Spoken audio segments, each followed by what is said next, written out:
Здравейте, приятели! След 35 години работа по покриви, хидроизолации на покриви, вижте какво ми се наложи да правя. Плочки в баня, гипсокартони.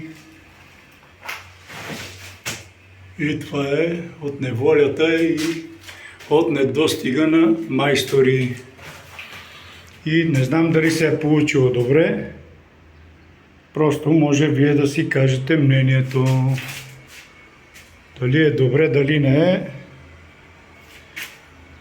Вие казвате, това ми е първата баня в моя живот направена. Друга е мокрото помещение от тази страна.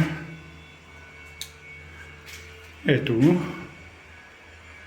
И него.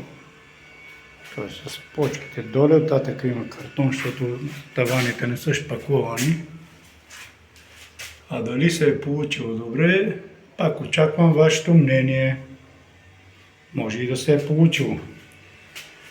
Единственото нещо, което е правено от друг човек до сега в този апартамент, е водопровода и монтажа на двете структури в помещенията.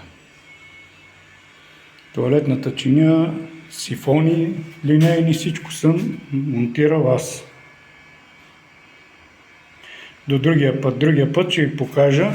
В момента шпакловам. Ще ви покажа шпакловка, която преди да е минал жирафа през нея, преди да се изшкури.